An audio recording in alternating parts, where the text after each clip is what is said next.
Olá, amigas e amigos da Escola Jesus Cristo e demais companheiros de outros lugares. Espero que esteja tudo certo aí com a transmissão. Não sei se estão me ouvindo, se estão me vendo. Gostaria de ter esse retorno, porque fica difícil. Pronto, já começa alguém ali, entrou alguém, e aí a gente vai tendo a certeza de que a transmissão está acontecendo, né? Entrando aí os amigos, Sérgio Alencar, Gigina, Célia Baqueiro, e tantos outros aí que retornando aqui, porque o Flávio Moça me ligou. Não sei se interrompeu, né? Se a transmissão interrompeu durante a ligação. Olha aí o Sérgio de Cubatão. Alguém pede aí ao Flávio que, por favor, não me ligue, porque senão vai ficar interrompendo aqui a transmissão, né? Deve ter interrompido para vocês aí. Ok, então, Pedro, é uma satisfação estar com vocês aqui nessa noite. São 10h30 aqui para mim, em Coimbra, para vocês aí 6h30. E a dinâmica de uma transmissão pela internet é uma dinâmica diferente de uma palestra, como as palestras convencionais que nós conhecemos. Então, nós vamos tentar, na medida do possível, interagir com as pessoas que estão assistindo. Olá, Raquel e os demais. O Flávio agora já está mais tranquilo, estava aí me ligando preocupado. E vamos bater um papo hoje, como eu havia proposto ao Flávio, sobre o tema evolução e livre-arbítrio. Na verdade, eu pesquei uma página, é a penúltima página do livro Justiça Divina, do Emmanuel, através do Francisco Cândido Xavier, e um livro em que o Emmanuel vai fazendo uma série de comentários, vai fazendo um estudo em torno do livro O Céu e o Inferno. Aliás, são 4 obras, né, em que ele faz comentários aos livros da codificação, chamado de codificação, né? Existe o livro Religião dos Espíritos, que comenta aí o livro dos Espíritos. Seara dos Médiuns, que é uma obra muito boa, que comenta o livro dos Médiuns. E o Espírito da Verdade, que comenta o Evangelho segundo o Espiritismo. E essa obra vai fazer comentários sobre o livro O Céu e o Inferno, que curiosamente está completando este ano 165 anos, 155 anos, perdão, 155 anos de sua publicação. Ó, o Beto Sabadini também chegando aí. Um grande abraço para você, meu amigo. Então, este ano, o livro Céu e Inferno é de 1865, né? Então, nós temos aí 155 anos do Céu e Inferno, e nada mais adequado do que também lembrarmos um pouco desta obra, sobretudo num contexto como o que nós estamos vivendo, que para muitos é vivido como um inferno, né? Aliás, eu vou fazer uma live amanhã para o grupo lá de Paulo Afonso, com a outra mensagem desse texto, que é Lugares de Expiação, que fala um pouco disso, dos muitos infernos que nós podemos viver em diversas dimensões. Então, em O Céu e o Inferno, Kardec vai sedimentar um pouco dessa discussão sobre céu, sobre inferno, sobre o que de fato devemos entender por cada uma dessas expressões. Ele traz, na segunda parte da obra, uma abordagem muito interessante, que são aquelas entrevistas que ele realiza com os espíritos, a partir do contato com os médiuns, entrevistas que aconteceram ao longo de vários anos, né? Não foi, digamos assim, um trabalho pensado para o livro, mas foram os contatos que ele aproveita ao longo dos tantos anos de pesquisa na interface com o mundo espiritual. E o Emmanuel, ele faz uma série de comentários nessa obra Justiça Divina em torno do céu e inferno. Especificamente sobre este tema, sobre a evolução e livre-arbítrio, Emmanuel comenta o item 5 do capítulo 1 da primeira parte do livro dos Médiuns, perdão, do livro O Céu e o Inferno, em que Kardec fala sobre as doutrinas panteístas, né? Panteístas, que ele equipara, curiosamente, O Flávio vai falar aí dos infernos dimensionais, isso, Flávio, também, né? Na verdade, nesse texto que eu me referi, o Emmanuel, ele parte das visões de inferno, das várias crenças nas várias culturas. Depois ele fala dos os infernos de agora, os que estão próximos, para em seguida falar do inferno interior. Muito bacana, eu vou falar sobre isso amanhã. Eu queria falar sobre isso hoje, mas eu reservei para os amigos amanhã da live de amanhã lá com o grupo de Paulo Afonso. Então, nesse item 5 do capítulo 1 da primeira parte, Kardec vai falando de várias. O capítulo é intitulado Por Vir e o Nada, e Kardec vai falar sobre algumas visões, né, algumas formas de pensar o céu, o inferno, especificamente o panteísmo, né? A ideia que algumas pessoas tinham de que nós a nossa alma era composta de um pedaço da alma divina, desprendida da alma divina, individualizada no corpo, e depois da morte do corpo, esse pedaço, esse fragmento, essa parte da alma divina retornaria para o grande todo. E segundo Kardec, essa crença, embora tenha algo de espiritualista, ela acaba sendo algo muito próximo ou tendo as mesmas consequências do materialismo, porque para o ser significa a extinção da sua consciência, a perda dos conhecimentos, dos afetos, das conquistas realizadas ao longo dos anos e, sobretudo, nas refregas da existência, podemos dizer assim, né? A partir de todas as dificuldades passadas pelo indivíduo na existência. Deixa eu só fazer um ajuste aqui.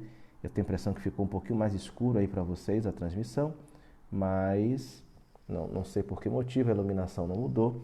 Vamos dar sequência. Então, Emmanuel vai fazer comentários a partir daí, falando sobre evolução e livre-arbítrio. Um tema que ele começa interessante, né? Como os espíritos são atuais, né? E o Emmanuel parece bem atual. A primeira frase que ele vai dizer aqui neste texto tem tudo a ver com o nosso contexto, né? Com o momento que nós estamos vivendo. Ele diz assim, eu vou fazer um comentário parte a parte do texto, tá? Eu vou pedir a vocês aí que me ajudem em relação ao tempo. Eu estou fazendo a transmissão através do smartphone e a tela do notebook em que ele está apoiado está desligada. Então, eu estou sem acesso ao controle do tempo. Eu tenho uma noção um pouco do tempo, mas quando eu estiver chegando aí próximo das 19h05, vocês me dão uma sinalizada, por favor, para que eu possa ter ideia, né, de quanto tempo eu ainda tenho, dos 45 minutos que me foram confiados. Tá bem? Então vamos lá. O Emmanuel começa da seguinte forma: porque há dores necessárias no erguimento da vida, há quem se acolha à faixa da negação. Olha que coisa bacana, né? Como tem a ver com o momento nosso. Porque há dores necessárias no erguimento da vida, há quem se acolha à faixa da negação. Nós estamos vivendo no mundo, não tem como não tocar no contexto, né? O contexto que tem, inclusive, que contribuiu para que estejamos aqui agora, nessa transmissão pela internet. Seria um horário de palestra para vocês aí em Campos, se não me falha a memória, às 8 horas. E nós estamos no distanciamento social, no isolamento social, verdadeiramente fugindo do contágio, das consequências possíveis para a saúde da infecção causada pelo Covid-19, né? Então, o mundo vive uma dor muito grande nesse momento em função de todo esse contexto. Eu, antes de começar a transmissão, fui verificar os dados, né, pelo mundo todo. Nós já temos aí quase 1.200.000 pessoas cuja contaminação foi notificada, diga-se de passagem, porque há de fato muita subnotificação. E no Brasil, nas últimas 24 horas, tivemos mais de 2.000 notificações, né? Um número que, infelizmente, tende a crescer, como dito pelas próprias autoridades sanitárias. E estamos vivendo, de fato, um momento de dor, né? De angústia, para muitos de expiação, para outros tantos, momento de provação. E enquanto há aqueles que se demoram no pessimismo, né, acreditando que tudo vai dar mal e que vai acontecer o pior, há aqueles que são otimistas, né? Claro que acreditam que tudo vai passar, e de fato tudo vai passar, é tudo passageiro, mas há muitos que se demoram na faixa da negação, ou seja, que acreditam que nada disso é verdade, que tudo não passa das mais variadas conspirações, e aí as teorias são as múltiplas, nós não vamos nos deter nisso, e que tem muito a ver com isso, né? Com o fato de que quando as dores necessárias nos chegam, a negação, que é um mecanismo de defesa do indivíduo, né? Acaba surgindo como uma forma de tentar lidar com a realidade dura que se apresenta, tá? Então a gente tem que compreender também que essa é a forma com que essas pessoas estão lidando, ou que essas pessoas encontram para lidar com o sofrimento que se avizinha e que para elas é difícil de suportar. Então é preciso que haja compreensão também de nossa parte. Prossegue Emmanuel. Ainda agora, muitos cientistas e religiosos, encastelados em absurdos afirmativos, parecem interessados em se anteporem ao próprio Deus, como parece, de fato, como parece que está escrevendo hoje, né, o Emmanuel, diante do que nós estamos vivendo aí. Como, de fato, ainda hoje, a ciência se coloca num lugar problemático, né, porque a ciência se torna uma religião para muitos. A grande questão da religião, do aspecto negativo da religião, que é a alienação, que é o fanatismo, para muitos é encontrado na ciência, né, em todas as formas de saber que possamos imaginar, e por vezes reconhecemos os próprios religiosos, aqueles que se colocam na condição de emissários de Deus, figurando como se Deus fossem, né, como se fossem os próprios deuses, como se estivessem entronizados nesse lugar e tivessem não apenas a palavra de Deus, mas fossem eles mesmos os deuses ou o Deus falando para os seus rebanhos, para aqueles que neles acreditam. Gigantes do raciocínio, diz Emmanuel, constroem máquinas com que investem o espaço cósmico em arrojados desafios para dizerem que a vida é a matéria suposta onipotente, enquanto milhares de pregoeiros da fé levantam cadeiras teológicas tentando apresar a mente ao poste do fanatismo, né? Então, mais atual do que isso é impossível, né? Mais atual do que isso.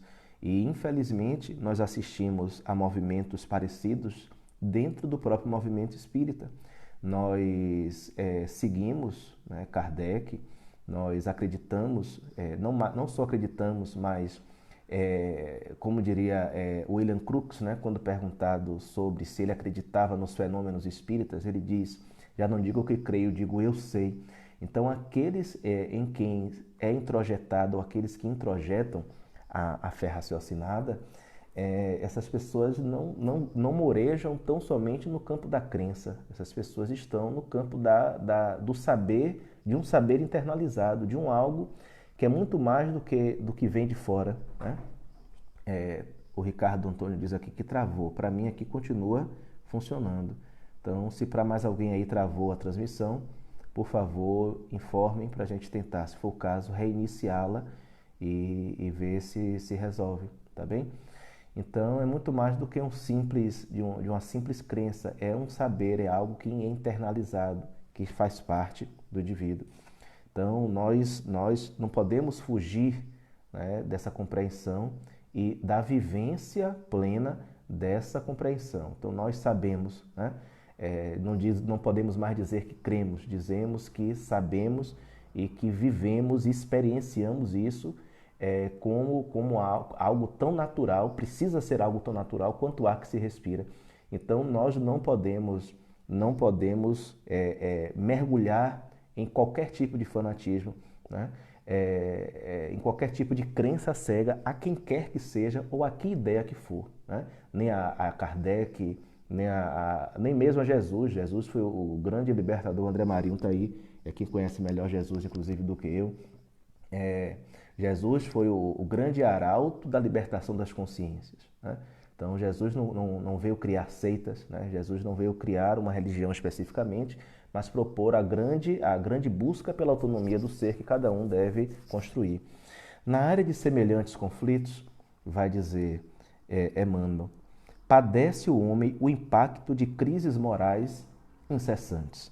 E o contexto do Covid-19 é um contexto que nos traz aí uma crise moral, né? Uma crise de valores muito intensa, né? Os valores sociais, os valores políticos, os valores religiosos, os valores econômicos, sobretudo esses valores, né, que estão tão em pauta e que levam tanta gente a pensar a economia como um bem maior do que a vida, né?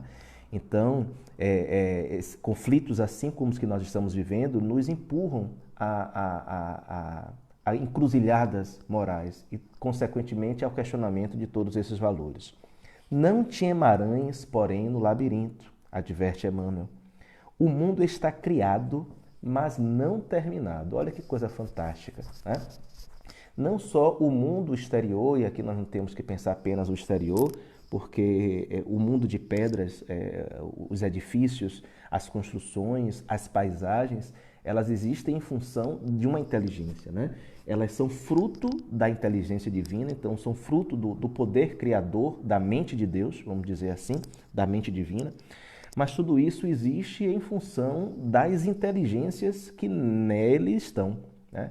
Então, as inteligências, nos diversos ensaios em que elas se encontram, desde o mais rudimentar ao mais elaborado, e nós imaginamos, né, que o estado humano de inteligência é o estado mais elaborado, claro, abaixo de Deus, vamos dizer assim, mas é muito mais o mundo de nós mesmos está criado, nós estamos criados enquanto criaturas, lembrando a expressão de Humberto Roden, né? A criação, que é a manifestação da transcendência na imanência, portanto, a projeção ou o fazer, o fabrico da mente de Deus projetado na existência. A criação está aí, mas não está terminada, não está acabada. Nós não estamos terminados, não estamos acabados. Nós temos a meta diante de nós e estamos construindo esse caminhar, né? É interessante porque evoluir é isso, né? Evoluir é perseguir a meta, que é a perfeição possível, que nós não compreendemos, não sabemos que perfeição é essa. O perfeito é Deus, o absoluto é Deus, nós nos movemos numa relatividade e nem compreendemos ainda muito bem o que é isso ou em que vai dar isso, né? Então, nós vivemos o desafio de caminhar ou de navegar enquanto construímos a embarcação, enquanto construímos o barco, né? Como lembra Flávio aqui, né? A criação é contínua, perfeito. E lembrando Roden, a criação é contínua. E nós estamos nos criando e recriando, nesse sentido que o Emmanuel vai dizer, né? Estamos criados, mas não estamos acabados, não estamos perfeitos.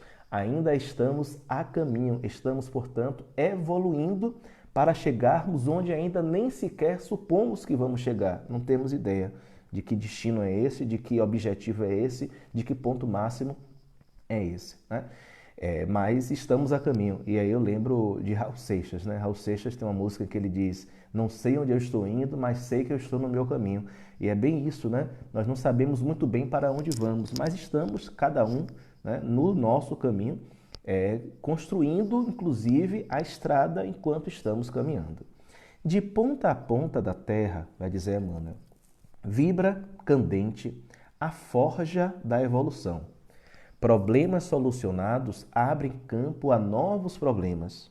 Horizontes abertos descerram horizontes mais amplos.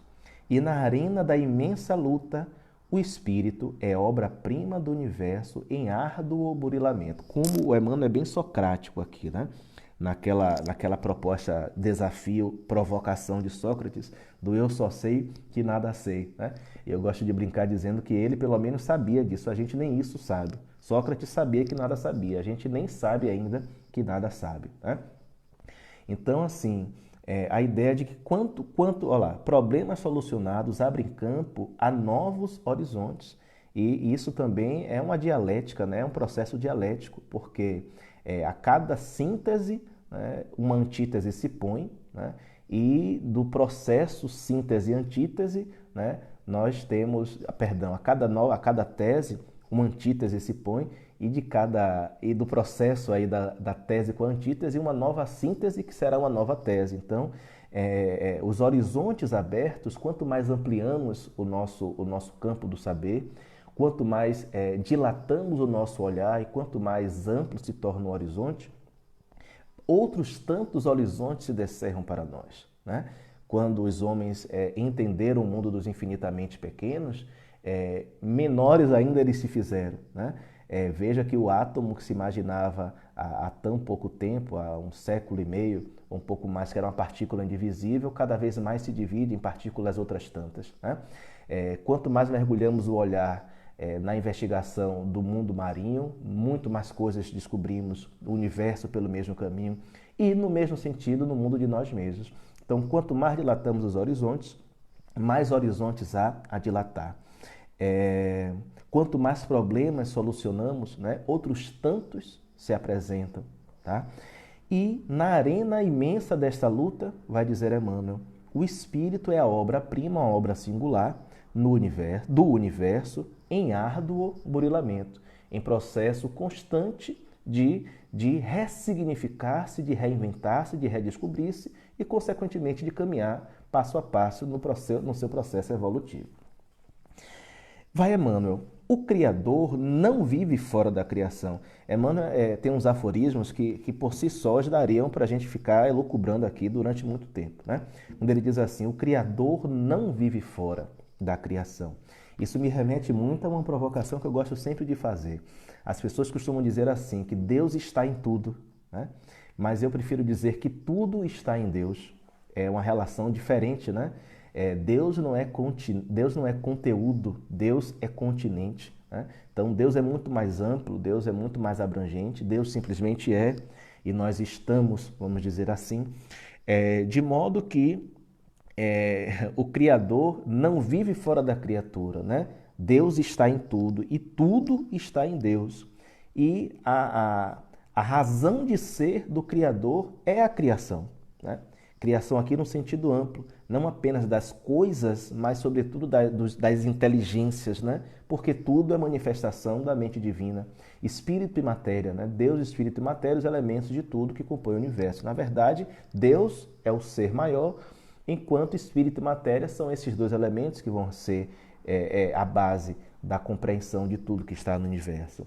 A criatura humana, contudo, ainda infinitamente distante da luz total, diz Emmanuel, ainda infinitamente distante da luz total, pode ser comparada ao aprendiz limitado aos exercícios da escola.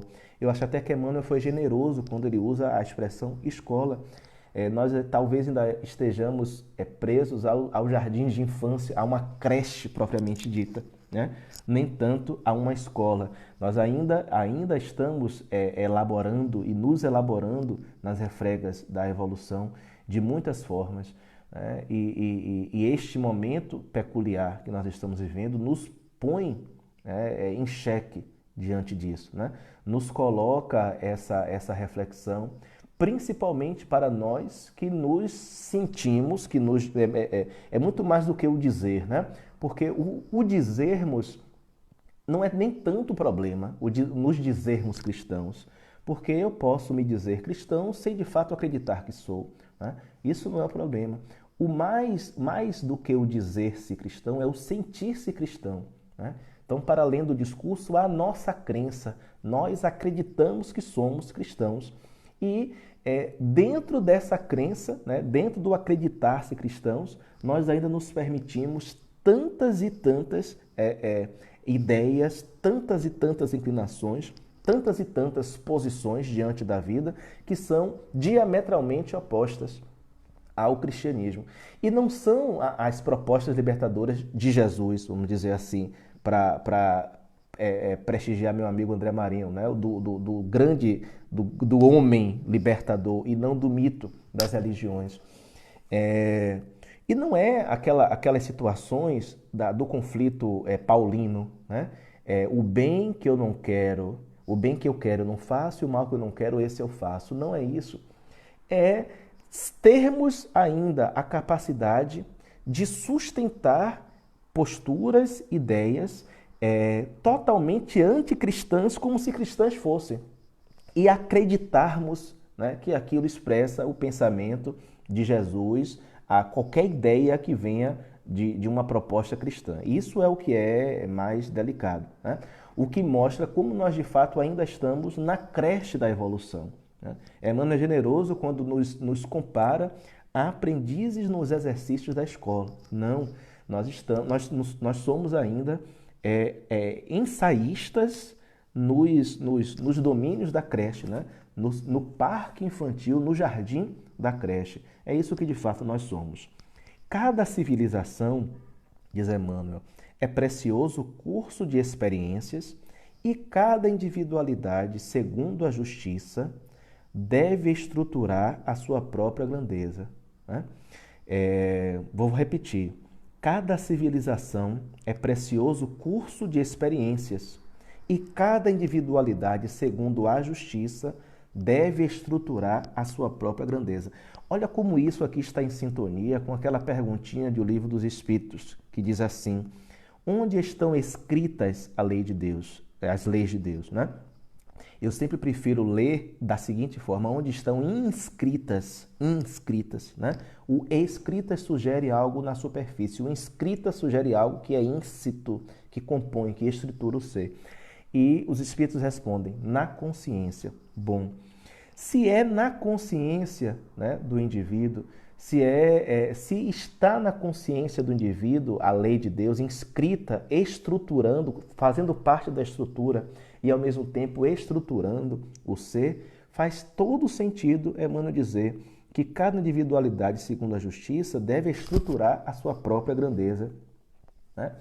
Embora os germes, né, estejam em nós, né, ou sejamos os próprios germes, cabe a cada um ativar em si os mecanismos da lei, portanto, da justiça divina, e revolvermos em nós essa grandeza, né? A nossa própria grandeza. Não é a grandeza de Jesus, não é a grandeza de Gandhi, não é a grandeza de Irmanduz, não é a grandeza de Chico Xavier ou de qualquer outra referência que queiramos. É a nossa própria grandeza, a luz que somos, né? Porque Jesus não disse: vós tendes luz, né? Vós sois luz, né? Sois o sal da terra, sois a luz do mundo, né? Somos aqueles que trazem sabor e que trazem claridade, portanto, que clareiam, né? Antes de qualquer outro caminho, o nosso próprio caminho. Examinando o livre-arbítrio, diz Emmanuel, que a divina lei nos faculta, consideremos que nós mesmos, imperfeitos quais somos, ou poderíamos dizer quais estamos, não furtamos impunemente uns dos outros a liberdade de conhecer e realizar. Examinando o livre-arbítrio que a divina lei nos faculta, consideremos que nós mesmos, imperfeitos quais estamos, não furtamos impunemente uns dos outros a liberdade de conhecer e realizar. Ou seja, toda e qualquer ação humana, no sentido de toldar de quem quer que seja a livre capacidade de escolha, a capacidade de autonomia, seja pela força física, né? Pela vis compulsiva, pela força física, seja pela força psicológica, não passa impune, porque não há nada mais precioso depois da vida do que a liberdade. Sobretudo, a liberdade de escolha, né?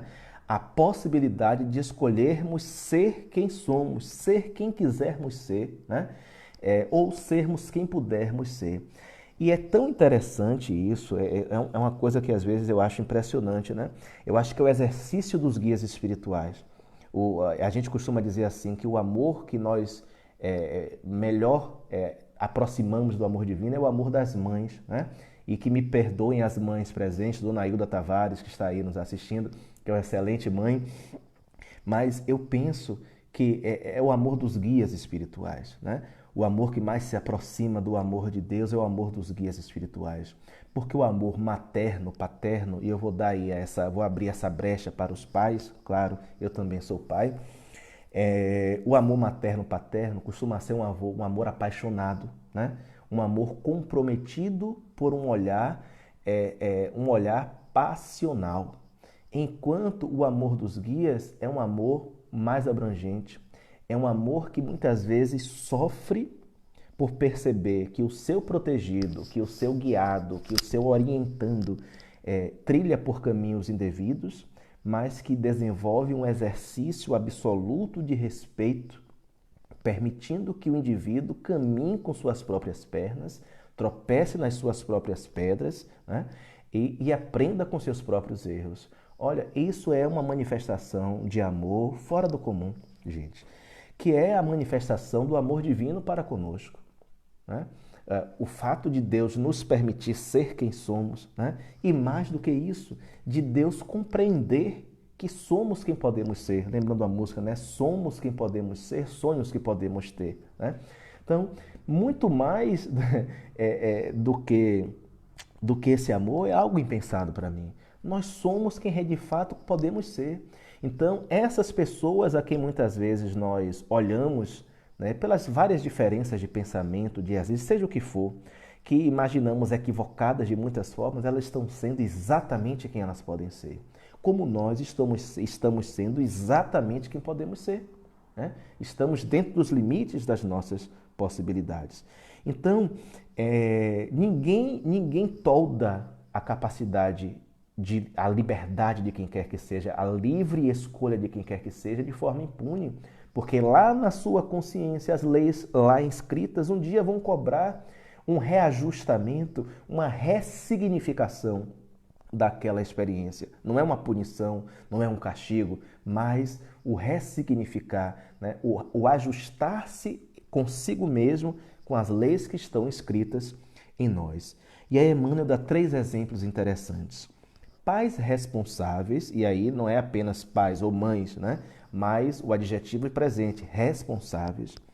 Não trancafiamos os filhos em urnas de afeto exclusivo com a desculpa de amor. Ou seja, pais responsáveis educam, esclarecem, transmitem o que é possível, mas, sobretudo, respeitam o direito dos filhos de trilharem os seus próprios caminhos, de fazerem as suas escolhas, de construir o seu próprio caminho evolutivo. Professores honestos, não tomamos o lugar do discípulo, ofertando-lhe privilégios a título de ternura. Privilégios, neste contexto, não representam amor, mas uma expressão de egoísmo. Médicos idôneos, não exoneramos o enfermo dos arriscados processos da cirurgia a pretexto de compaixão. Então, se é indispensável passar pela privação, é a privação que será o remédio, é a privação que será o caminho do aprendizado evolutivo. E no terceiro bloco, fechando as suas considerações, o Emmanuel vai dizer o seguinte: recebe, pois, o quadro das privações aflitivas em que te encontras, como sendo o maior ensejo de crescimento e de elevação que a bondade infinita, por agora, te pode dar. Nós estamos passando, neste momento especificamente, para muitos uma expiação, para outros tantos uma prova de caráter coletivo. O mundo passa por isso, né? Ninguém está imune ao que está acontecendo, mas cada um de nós vive efeitos diferentes de tudo o quanto está aí. Tá? É preciso que cada um de nós viva esse momento aflitivo, entendendo-o como sendo o maior ensejo de crescimento e de elevação que a bondade infinita, por agora, pode nos oferecer. Então, é exatamente desse remédio amargo que nós, enquanto humanos, enquanto humanidade, estamos precisando. E cada um de nós, especificamente, portanto, na nossa especificidade, segundo as nossas condições, as nossas possibilidades, os nossos limites, estamos vivendo exatamente aquela experiência, aquele aprendizado que nos é importante nesse momento, né? Aquelas pessoas que não conseguem ficar paradas, né? Que não conseguem ficar em casa, estão tendo que lidar com isso e precisam lidar, porque podem até fazer uma escolha, né? Lembro agora de uma reportagem que li ontem, me parece que é um cantor, um artista, não me lembro o nome dele agora. Ele sofreu saindo de uma festa numa madrugada, ele sofreu um acidente com um automóvel em um determinado ponto do caminho, foi resgatado, levado para o hospital, recebeu os cuidados necessários, foi para casa. Chegando em casa, não satisfeito, ele recolheu a motocicleta e resolveu ir até ao local do acidente para retirar o automóvel de lá. Resultado, sofreu um segundo acidente e foi a óbito. Aí a gente pode se perguntar, destino ou livre-arbítrio? Né? É difícil dar uma resposta nesse sentido, mas não sabemos em que condições se encontrava o indivíduo que saía de uma festa, que estava cansado, que possivelmente pode ter bebido, né? E que se expôs duplamente, em duas vezes, a um risco que talvez não fosse necessário para aquele momento. Ah, Pedro, mas se fosse o momento dele, ele poderia morrer de outra forma, em outro contexto. Tudo bem, mas e se não era? E se aquilo resultou de uma escolha infeliz que ele fez, né? Se a vida deu a ele uma nova oportunidade no primeiro acidente e ele insistiu e acabou cavando para si, né, uma antecipação da desencarnação, né? Se não era aquele momento o azado para que ele retornasse. Quantas vezes a vida faz isso conosco, né? Em quantas circunstâncias a vida faz isso conosco e nós ignoramos os alertas que surgem e, em função das nossas escolhas erradas, nos defrontamos com traumas, né? Com o ter que viver certos traumas para ressignificar a experiência e realizarmos os reencontros, sobretudo conosco mesmos. Não te importe, diz Emmanuel, o materialismo adementar-se no próprio caos. Sabes que o homem não é planta sem raiz, nem barco a matroca. Olha como isso aqui é importante neste momento. Eu li uns dias atrás um certo confrade espírita tentando justificar, defender o não isolamento social, o não distanciamento social neste momento de pandemia mundial, dizendo assim que de certa forma, em outras palavras, dizendo assim, de que importa nos preocuparmos com os que vão morrer, já que a morte não é o fim da consciência, não é o fim da vida, né? Se ninguém morre. Esse é um pensamento tão problemático e tão delicado, porque, a ser assim, nós não devemos nos preocupar com ninguém em qualquer tipo de morte. Temos que nos tornar insensíveis aos homicídios, aos suicídios, aos sofrimentos, às mortes em processos dolorosos em hospitais de modo geral, né? E a gente esquece que talvez para muitos de nós, e eu vou falar especificamente de nós espíritas, né, que sabemos que a morte não existe, talvez para muitos de nós, esta encarnação será a primeira em que teremos consciência disso, em que teremos a possibilidade de ver a morte de outra forma, por outros olhos, e de vivenciá-la, sobretudo, de outra forma. E nós temos que, independente da nossa visão, do nosso olhar, nós temos que respeitar o olhar do outro. Olha, gente, a Itália, o drama que a Itália está vivendo, né? São mais de 15 mil mortos, se não me falha a memória, os dados de hoje, né? Mais de 115 mil infectados. Pessoas que estão morrendo em leitos de hospital, em leitos de UTI, sem a presença dos seus entes queridos e cujos corpos não são velados. Aquela pessoa, isso causa um problema psicológico a ser resolvido depois. A impossibilidade do adeus para aquelas pessoas, né? A grande maioria de nós tem aquele ritual do velório como algo importante, como algo simbólico a representar o fim de um ciclo, né? E o reinício de outro, mergulho no luto e o reinício de outro.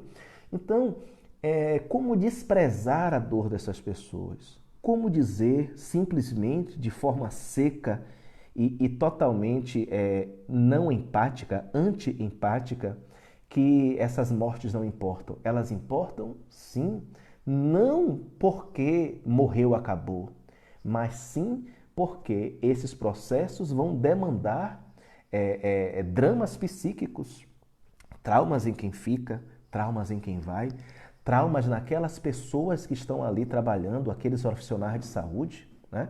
Aqui na TV Portuguesa, esta semana, eu assisti a um programa chamado A Circulatura do Quadrado, que é um nome bem interessante, e um dos comentaristas dizia assim, né, que as pessoas precisam respeitar as regras de distanciamento social, não tão só por si, nem tão só pelos seus, mas também pelo coletivo e, em especial, dizia ele, pelos profissionais de saúde que lá estão, muitos em plantões seguidos de 24 horas, comprometendo a própria saúde, né? Comprometendo a saúde da família, expostos não só aos traumas físicos, mas emocionais, espirituais daquele processo. Então, é muito mais uma questão de consciência humana do que propriamente de senso de autopreservação. Mas, então, essa certeza de que o homem não é planta sem raiz não nos deve mergulhar na insensibilidade, não nos deve levar à frieza diante da morte. Ao contrário, nós temos que ter ainda mais circunspecção diante da morte. Há um relato de médiuns que estavam presentes ao sepultamento da Ivone Pereira, que dizem que ela foi vista durante o velório se aproximar em espírito do corpo, ao lado de Bezerra de Menezes, que a amparava, em atitude de agradecimento ao corpo pelos anos de experiência, né? O que para ela é simbólico. Ela que vinha de encarnações da prática do suicídio, conseguiu viver aquela existência até os limites da força física e vinha reconhecer a importância não só da existência física, mas sobretudo do corpo enquanto tabernáculo do espírito. Então, ter essa certeza de que nós não somos plantas sem raiz não significa que nós vamos ter indiferença, uma atitude indiferente diante da morte, mas sim uma atitude equilibrada, uma atitude sensata e de respeito. Não começamos agora nem terminaremos após a morte do corpo, mas compreendemos o significado da existência e o que ela também significa para cada um dos indivíduos. Os que negam a causa das causas, ou seja, Deus, reajustam para lá do sepulcro visão e entendimento, emotividade e conceito. Detalhe, em momento nenhum está dizendo aqui que vão sofrer porque não creram. Lembremos, cada um dá aquilo que pode, cada um é aquilo que consegue ser. Então, o sepulcro, o além-sepulcro, permite o reajustamento da visão e do entendimento, da emotividade e do conceito para a compreensão mais dilatada. Finaliza Emmanuel. Enquanto observas no caminho perturbação e sofrimento, à guisa de poeira e sucata em prodigiosa oficina, tranquiliza-te e espera, porquanto, aprendendo e servindo, sentirás em ti mesmo a presença do Pai. Vou repetir. Enquanto observas no caminho perturbação e sofrimento, à guisa de poeira e sucata em prodigiosa oficina, ou seja, a perturbação e o sofrimento no nosso caminho são tão somente contingências evolutivas, são oportunidades de aprendizado. Tranquiliza-te e espera, porquanto, aprendendo e servindo, sentirás em ti mesmo a presença do Pai. Então, a tranquilidade e a esperança não são motivos de paralisia, não. É tranquilizar-se e esperar, aprendendo e servindo, ou seja, trabalhando, colocando em movimento tudo aquilo que já é conquista do ser em favorecimento de si mesmo, em favorecimento da coletividade, para que a presença de Deus seja sentida não em estágios contemplativos, mas na oficina prodigiosa, no labor, no dia a dia, no trabalho da evolução, que requer suor, que requer esforço, que requer a consciência de cada um de nós de que as nossas escolhas, elas são determinantes de tudo aquilo que nós vivemos, que nós experienciamos. O mundo está vivendo o caos em que está vivendo não graças ao vírus. Não é graças ao vírus, mas graças às escolhas que coletivamente vimos fazendo. Então, os valores que temos cultivado até aqui, os valores sociais, políticos, econômicos, religiosos, em todas as esferas que quisermos pensar, são eles os espelhos de quem somos, porque essas escolhas são determinadas pelas imperfeições que ainda nos dominam.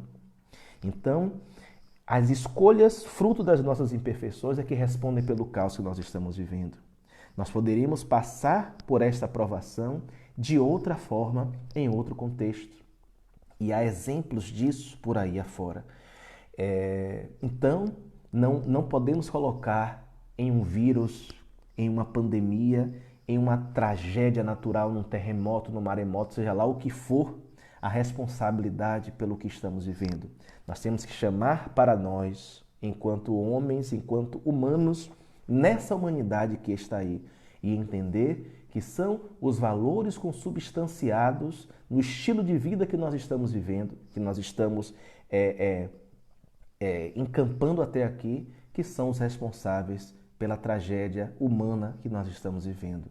E cabe nos perguntar, então, o que é que nós vamos fazer com essa experiência daqui para frente? Que aprendizado nós vamos consolidar e que transformações seremos capazes de fazer no micro, no meso e no macro meio, individualmente, no grupo mais imediato que nos encontramos, cidade, país e em termos de mundo. Tá bem, gente? E era isso aí que eu gostaria de compartilhar com vocês hoje. Agradecendo imensamente aí o convite, não acabou. O Flávio me disse que há uns minutos para perguntas, para interações, para colocações. Eu terei imenso prazer em ler aqui para todos e comentar dentro das minhas possibilidades aquilo que for trazido aí nos comentários pelo Facebook, tá bem? Agradeço desde já a escuta de vocês, lembrando que os comentários foram feitos a partir da penúltima mensagem do livro Justiça Divina do Espírito Emmanuel, intitulada Evolução e Livre-Arbítrio. Olá, o Beto, obrigado também, meu irmão, pela sua companhia de sempre. A todos que estão aí, a Tereza, a Dona Hilda, Lediane também está aí. Estou vendo ali as imagens da Raquel, da Gigina. Como eu estou aqui pelo smartphone, eu não consigo ver todo mundo.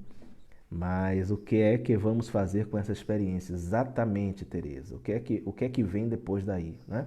O que é que isso vai impactar em nós? O que é que vamos conseguir construir a partir de então? Olá, Débora, agradeço também. Pedro, meu xará, também aí, o Pedro Tavares. Se alguém tiver alguma observação a fazer, tiver alguma pergunta também a trazer, eu tinha visto aqui alguns comentários anteriores, a criação continua. O André Marinho tinha dito aqui, né? Está sendo muito importante escutar o que você está falando. Ô, meu amigo, bondade sua, viu? Mas obrigado aí pela sua palavra. A Marta também. Marta, um grande abraço para você. E eu acho que, de fato, a gente está aí tendo a oportunidade, né, de ressignificar também as práticas espíritas, né? Eu tenho falado um pouco sobre isso no Facebook, com amigos. Olha como a tecnologia ela é tão fundamental nesse momento, né? Eu estou aqui em Coimbra e tem amigos aí que estão no Rio de Janeiro, em Campos, em São Paulo, no interior de São Paulo, lá na Bahia, e espalhados por tantos lugares. E como a internet nos permite esse estreitamento de laços, né? Vamos fazer mais uso disso em diversas dimensões aí no nosso querido movimento espírita. Abigail também, Abigail, obrigado, um grande abraço para você. Temos ainda alguns minutos, eu não sei que horas são, consegui ver aqui agora, são 23h19, eu acho que consegui cumprir aí com os 45 minutos que o Flávio me deu. Eu gosto de ser Caxias com o tempo, na verdade 23 não, desculpe, 23 para mim, são 19h19 para vocês aí no Brasil, no horário de Brasília.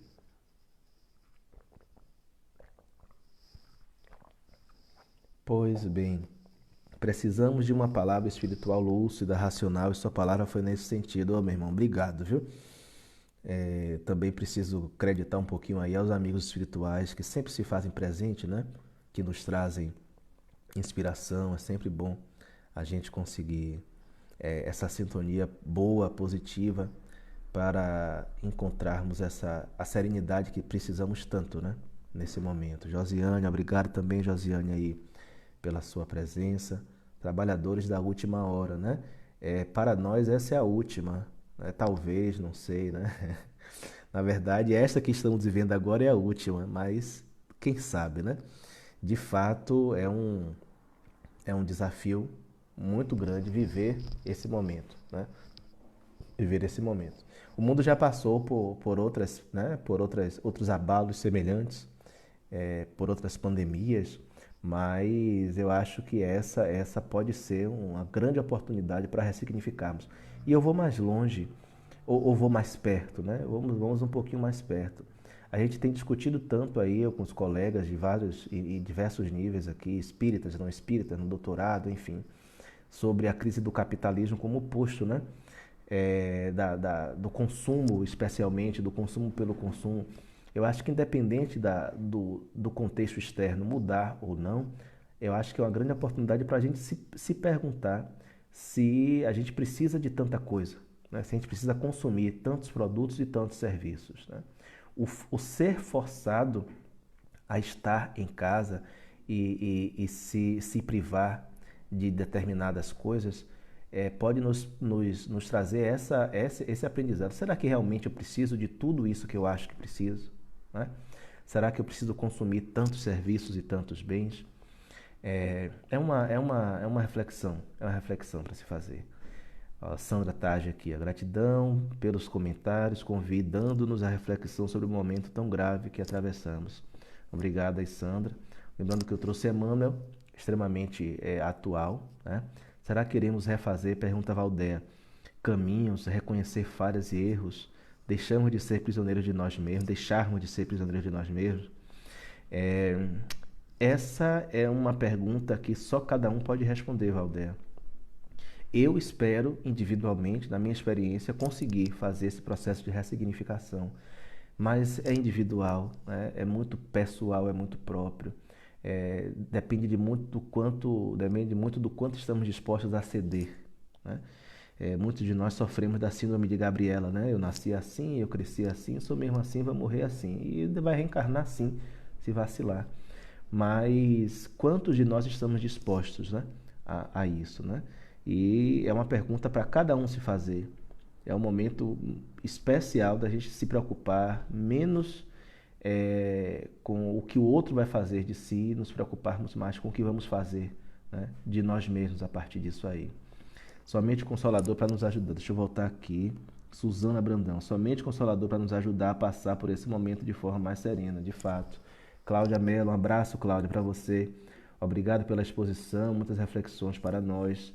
É verdade, vamos em frente. Tereza, a sociedade do consumo está pagando um preço alto, né?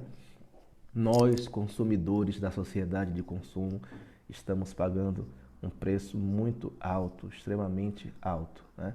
E tendo a possibilidade de questionar a necessidade de tudo isso que nós consumimos, né? Principalmente ideias, né? Quais são as ideias que de fato consumimos? Tantas mortes em massa, que reflexão poderemos ter sobre isso?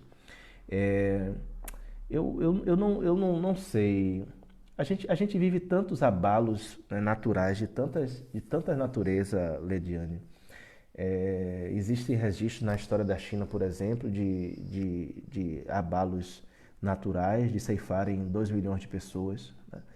Então, esse é um movimento natural. Esse é um movimento natural. Eu estou muito com Kardec, com os espíritos, né, quando dizem a Kardec que a renovação das pessoas, da vida, ela não precisa passar por tragédias, né? Então, eu diria até que o processo de transição, eu particularmente, eu sei que Kardec fala em mundo de prova e expiação, mundo de regeneração, mundos felizes, mundos celestes. Eu particularmente não concebo a chamada transição ou a regeneração como um mundo de regeneração, mas como um processo, né? É um processo que nos levará a um caminho. Então, eu acho que nós já estamos vivendo esse processo de regeneração há muito tempo. Nós estamos a caminho dessa regeneração, né? Então, eu não acredito na necessidade de abalos de grandes proporções para que se possa, digamos assim, reciclar, uma palavra terrível, né? Porque pessoas não são lixo, mas para que se possa reciclar como muitos dizem, né, a população humana. Não, eu não acredito nisso, nessa necessidade. Eu tendo, sim, a pensar, a ver, a sentir a morte como um processo natural, né? Pessoas morrem todos os dias pelas mais variadas causas, né? Pelos mais variados motivos. E agora nós estamos assistindo a uma sobrecarga do sistema de saúde, mostrando como de fato temos investido pouco na vida humana, porque há poucos leitos, sempre houve e sempre se soube que há poucos leitos, né, de hospitais disponíveis para tratar as pessoas, mas agora isso está muito mais visível e muito mais caótico. E eu penso que depois disso tudo vai sobrar, vai ficar uma estrutura, né? Vai permanecer uma estrutura que nós devemos lutar para que seja preservada, né? Célia, que pena, né? Você chegou agora, mas vai ficar, ficou gravado. Depois você assiste, minha amiga. E eu acho que isso também vai ser positivo, essa ressignificação. Lhe confesso que não consigo pensar. Existem as explicações as mais variadas, né? Eu soube recentemente que há quem diga assim, a Espanha e Itália estão sofrendo duramente por conta da Segunda Guerra, por conta da colonização, mas Portugal está aqui. Portugal também é um país. Aliás, os países como um todo, né? Quem é que não colonizou, né, na Europa, por exemplo? E a Alemanha está aí. A Alemanha, que foi a grande artífice da Segunda Guerra Mundial, a Alemanha está firme, dando exemplo para o mundo de disciplina, né? Dando suporte para outros países, como a França e como a Itália, removendo doentes para lá e para cá, com uma percentagem pequena de mortos em relação aos outros países. E, no entanto, a Alemanha foi o que foi, né? Portugal também foi artífice da Inquisição junto com a Espanha, da Inquisição católica, e, no entanto, Portugal está aqui também com medidas duras, com uma consciência geral aqui do povo, da grande maioria das pessoas, segurando dentro do possível o número de mortes e o número de contágios. Então, eu acho que essas explicações são muito simplistas, né? A gente fica tentando, como diz meu pai, buscar chifre e cabeça de cavalo, e eu acho que não é por aí. Eu acho que a gente não tem condição agora de compreender de fato as razões verdadeiras de tudo isso que está acontecendo, né? Então, há situações, há fatos da história que, para serem melhor entendidos, precisam de um distanciamento. Então, a gente tem que se distanciar um pouco desse momento, talvez daqui a alguns anos, para entender melhor o que está acontecendo, tá? Então, acreditar em certas mensagens espirituais que tentam encontrar aí, respostas simplistas e quase matemáticas para o que está vivendo, não penso que é o melhor caminho. Se o caminho fosse esse, por que é que a África sofre o que sofre até hoje, né? Então, não penso que é por aí. Mas, de um modo geral, eu acho que isso nos leva a pensar sobre a banalização da vida, a banalização da vida, porque há quem pense que há vidas que importam e vidas que não importam, e o quanto nós, enquanto espíritas, enquanto pessoas que defendem a bandeira cristã e que entendem da continuidade da consciência após a morte do corpo, estamos firmes nesse propósito e como temos demonstrado isso nos nossos atos, palavras e pensamentos. Eu acho que essa é a grande provocação. Pois bem, gente, estamos aqui chegando, são, para mim aqui agora são 23h28, para vocês aí 19h28, é isso? Temos aí ainda alguns minutinhos, alguns momentos para conversar.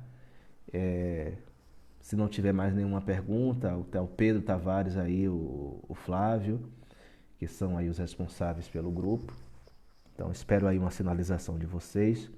E mais uma vez renovar aqui os meus abraços sinceros, a minha gratidão pela lembrança de meu nome, né, para participar desse momento aqui e me colocar à disposição de vocês, né, da Escola Jesus Cristo, de outros grupos, dentro aí das minhas possibilidades, para em outros momentos batermos um papo também bacana, como este que podemos ter agora, tá bem?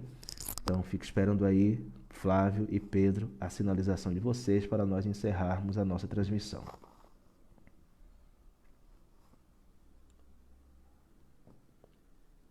Tivemos aí um público muito bom, né? Oscilamos aí, chegamos aí aos 43, 44, mas acho que foi 44 visualizações, pessoas aí ao mesmo tempo. Mas Célia, volto a dizer para você, fique tranquila, a transmissão estará gravada no grupo, depois você assiste, tá bem, minha querida? Saudade aí de você e das meninas super poderosas aí de Salvador. Ok, Lia, agradecemos as palavras, obrigado também, minha querida, fique com Deus, tá bem? Bom, bom, bom. Olá, o Roberto dando aí a curtida, Roberto Sabadini, nosso amigo aí. É uma pena, hein, Beto, que não foi possível aquele seminário seu aí, mas vamos, quem sabe, viabilizar, né, esse seminário, essa palavra aí sobre a Ivone Pereira lá, inclusive no grupo de amigos de Ivone Pereira.